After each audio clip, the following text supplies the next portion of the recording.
مقابلے کا کہا لیکن مذاکرات بعد میں مزاحمت ہوگی تو مفاہمت ہوگی. آپ جو بات پاور ٹاکس ٹو پاور, اس کا آؤٹ کم بھی یہی ہوا نا, جو پاور ٹاکس ٹو پاور کا آؤٹ کم کیا ہوا کہ آخر میں تو ڈیل ہی ملی نا ایک صاحب کے ساتھ. ڈیل کر گئے نا پھر وہی میں آخر میں. اگر تو میں نے اسی لیے کہا پہلا فیصلہ یہ کرنا ہے کہ چاہیے کیا. اگر ڈیل چاہیے اس کا مخاطب کوئی اور ہوگا, اگر آپ کو نظام ٹھیک کرنا ہے تو اس کا مخاطب. میرا کہنے کا مقصد یہ ہے کہ صرف سیاستدانوں سے یہ حل نہیں ہوگا, تینوں فریق ہونے چاہیے. یہ جو عوام کا کہتی ہے گرینڈ ڈائیلاگ کر لیں, تینوں فریق ہوں گے, اس لیے کہ دو کے پہلے بھی ہمیشہ ڈائیلاگ ہو جاتے ہیں, مسئلہ حل نہیں ہوتا, دوسری طرف آپ کی ریزنٹمنٹ چلی جاتی ہے. جب تک تینوں فریق نہیں ہوں گے مسئلہ نہیں. دیکھیں ریاست کی سوچ یہ کہ عمران خان جیل میں ہوں, پاکستان تحریک انصاف پاور سے باہر ہو تو ہم ملک کو استحکام کی طرف لے کے جا سکتے ہیں. یہ سوچ ہے اور یہ فی الحال بدل نہیں رہی ہے. جب تک یہ نہیں بدلے گی میرے خیال سے کوئی ڈائیلاگ وائلاگ چاہے حکومت جتنا بھی کہہ لے, کوئی اس میں سنجیدگی نہیں ہوگی, نہ ان کے پاس اختیار ہے یہ کہ ہم ڈائیلاگ انیشیٹ کریں.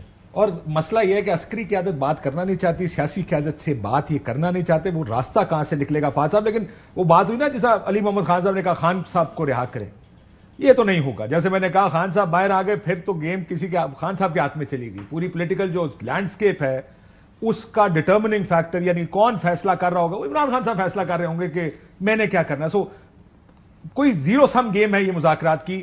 گو کہ میں پھر یہ مانتا ہوں کہ کال آؤٹ کریں اپوزیشن حکومت کو, کہیں کہ جی ہم آپ کے ساتھ بیٹھتے ہیں, اپنی ٹرمز پہلے مذاکرات میں رکھیں کہ یہ ہماری ٹرمز ہیں, لیٹس سی حکومت کیا کہتی ہے. نہیں مانیں گے باہر آ کے پریس کانفرنس کرتے ہیں کہ جی وہ ماننے کو تیار نہیں ہے, بٹ اسٹل یہ زیرو سم گیم ہی نظر آ رہی ہے مجھے. اور یہ زیرو سم گیم اس لیے بھی ہے کیونکہ دیکھیے اگر بیسکلی جو آپ نے کہا کہ جی اگر عمران خان صاحب باہر آ جاتے ہیں تو معاملات بالکل چینج ہو جائیں گے, وہ بالکل ٹھیک بات ہے. اگر وہ باہر نہیں آتے اور اگر وہ جیل میں ہی بیٹھے رہتے ہیں تو پھر پاکستان تحریک انصاف کو فائدہ کیا ہے مذاکرات کرنے کا؟ ان کو کیا ملے گا جو ان کو آلریڈی نہیں مل چکا اس سسٹم کے اندر؟ سیٹیں مل گئی ہیں اور جو بھی ایک الیکٹورل کلاؤٹ ہوتا ہے وہ ان کو مل گیا, اس سے زیادہ ان کو نہیں ملے گا. اس لیے میرے خیال میں ان کے پاس اور کوئی آپشن ہے نہیں. اور جو عمران خان صاحب جو پری کنڈیشنز ڈال رہے ہیں وہ تو پھر نہ کرنے والی بات ہوئی کہ جی پہلے ان کو چھوڑیں عمران خان صاحب کو, وہ نہیں ہوگا. لیکن دوسری طرف اس کا ایک اور بھی بڑا انٹرسٹنگ پہلو ہے کاشف, اور وہ یہ ہے کہ یہ جو ایک سسٹم بنا ہوا ہے, جو بھی شہزاد بات کر رہے تھے کہ اسٹیبلشمنٹ کا یہ بالکل ایک آئیڈیل سچویشن ہے کہ خان صاحب جو ہیں وہ اندر رہیں اور یہ نظام جو ہے کسی طریقے سے سٹیبل ہو جائے, اس کی تھوڑی سی فاؤنڈیشنز بن جائیں اور یہ 1-1.5-2 سال میں ڈیلیور کرنا شروع کر دے. لیکن اب آج بھی دیکھیں کہ یہ وہ آئیڈیل سسٹم بنا ہوا ہے, لیکن اس کے باوجود یہ گورنمنٹ جو ہے وہ اپنا ایجنڈا سیٹ نہیں کر پا رہی. یعنی لاؤڈ سپیکر ابھی گورنمنٹ کے پاس ہے, پی ٹی آئی کے پاس نہیں ہے. لیکن اس کے باوجود آج آپ دیکھیں میں اور آپ کیا بات کریں, کیا ہم وہ بات کر رہے ہیں جو گورنمنٹ چاہ رہی ہے بات کرنا. عمران خان صاحب کی سب سے بڑی اسٹرینتھ یہ ہے, اگر وہ لیٹس اسیوم وہ بیل پہ آ جاتے ہیں, ان کے بیل پہ باہر نکلنے سے یہ جو پاور میٹرکس ہے یہ چینج نہیں ہوگا, وہ اقتدار میں نہیں آ جائیں گے, لیکن ان کے پاس لاؤڈ سپیکر آ جائے گا اور اس لاؤڈ سپیکر کو استعمال کرنا صرف وہ جانتے ہیں. اس کے بعد ہر وقت وہ لاؤڈ سپیکر کسی کو آرام بھی نہیں کرنے دے گا نا. اصل مسئلہ یہ جب لاؤڈ سپیکر آئے گا تو وہ لاؤڈ سپیکر اتنا اونچا, آواز اس کی اتنی ہے کہ وہ کسی کو سکون سے نہیں بیٹھنے دے گا. یہ ایکچولی یہی تو ان کا سب سے بڑا ایڈوانٹیج ہے اور گورنمنٹ کا ڈس ایڈوانٹیج. دیکھیں گورنمنٹ کے پاس اس ٹائم لاؤڈ سپیکر ہے, وہ استعمال نہیں کر پا رہے اس کو.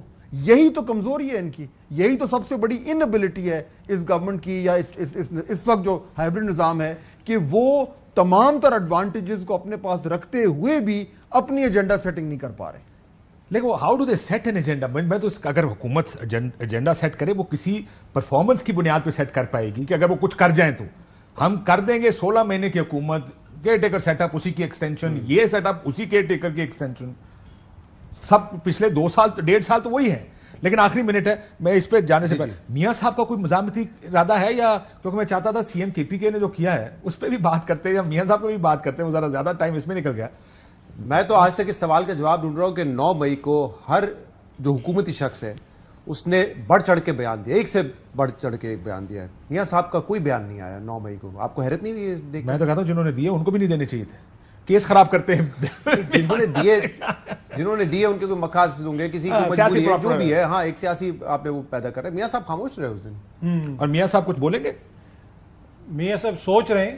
فیض اللہ نیازی صاحب کی ان کی ریسنٹلی ایک ملاقات ہوئی اور اس میں میاں صاحب نے کافی باتیں ان کے ساتھ شیئر کی اور وہ بڑی سنجیدگی سے سوچ رہے ہیں کہ یہ جو لاؤڈ سپیکر والی بات ہے کہ کس طریقے سے بیانیہ اپنے ہاتھ میں لیا جائے. اس میں جو اونلی جو ایشو ہے اس میں جو جس چیز کو ہم کاؤنٹ نہیں کر رہے وہ پاکستان کے عوام ہے.